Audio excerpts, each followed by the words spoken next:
pagi anak-anak.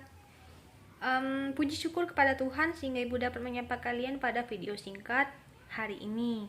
Nah, minggu lalu kita sudah membahas sedikit tentang materi yang akan kita lanjutkan pada pagi hari ini, yaitu perjuangan bangsa Indonesia mempertahankan integrasi bangsa dan negara Republik Indonesia. Dalam kali ini ada 4 poin yang akan kita bahas. Yang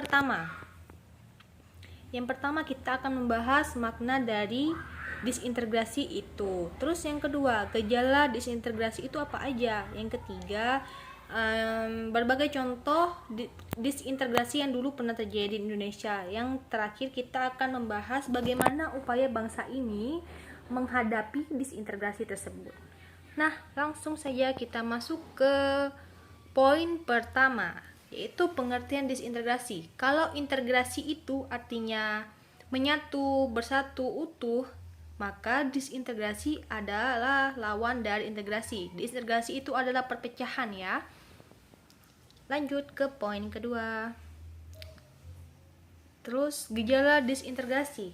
Ada beberapa gejala disintegrasi yang seperti ini ya, yang sudah terpampang di layar. Itu ada beberapa dan Ibu akan bacakan.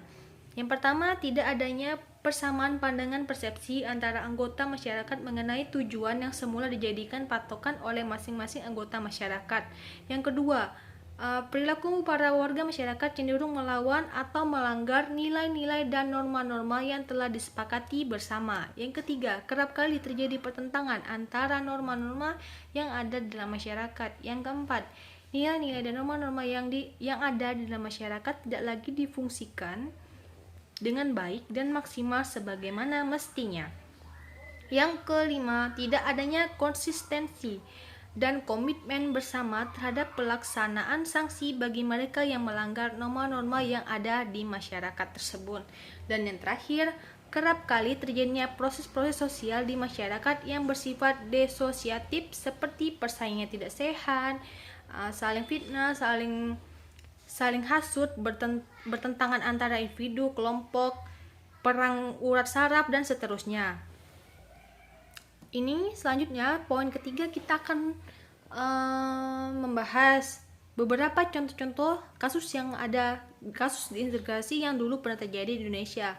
Nah, ini adalah contoh beberapa kasus yang dulu pernah terjadi di Indonesia. Yang pertama, PKI Madiun tahun 1948. Yang kedua, DITII. Yang ketiga, APRA. Yang keempat, Andi Aziz. Yang kelima, ada RMS. Keenam, PRRI. Yang ketujuh, Permesta. Dan yang terakhir adalah G30S PKI. Di poin selanjutnya kita akan membahas bagaimana upaya bangsa menghadapi disintegrasi tersebut. Yang pertama, membangun dan menghidupkan terus komitmen, kesadaran, dan kehendak untuk bersatu. Kedua, menciptakan kondisi yang mendukung komitmen atau kesadaran dan kehendak untuk bersatu dan membiasakan diri untuk selalu membangun konsensus. Yang ketiga, kita membangun kelembagaan peranata yang berakar nilai dan norma yang menyuburkan kesatuan bangsa. Yang keempat, merumuskan kebijakan dan regulasi yang konkret, tegas, dan tepat dalam aspek kehidupan dan membangun bangsa yang mencerminkan keadilan bagi semua pihak, semua wilayah. Yang terakhir, kita upaya bersama dan pembinaan integrasi nasional memerlukan kepemimpinan yang arif dan efektif.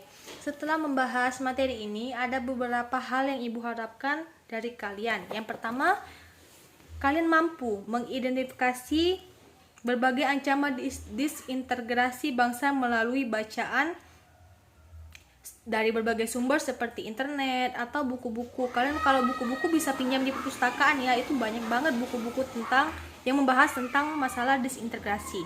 Nah, yang kedua, Ibu harap kalian mampu mengelola informasi tersebut, informasi dari bacaan tersebut, kalian mampu mengelolanya. Nah, yang ketiga, kalian mampu mengelola informasi tentang upaya bangsa Indonesia dan menghadapi ancaman disintegrasi. Dan keempat, kalian mampu menganalisis upaya bangsa dalam menghadapi upaya bangsa kita dalam menghadapi contoh-contoh kasus disintegrasi yang pernah terjadi di Indonesia. Itu ada beberapa kasusnya. Selanjutnya, Ibu harap kalian mampu menjelaskan peran tokoh-tokoh nasional dan daerah dalam upaya menghadapi ancaman disintegrasi tersebut. Nah, jika ada pertanyaan, silakan bertanya dengan sopan di WA grup ya. Nanti minggu depan kita akan bahas kembali dan kita akan mengulas secara bersama-sama.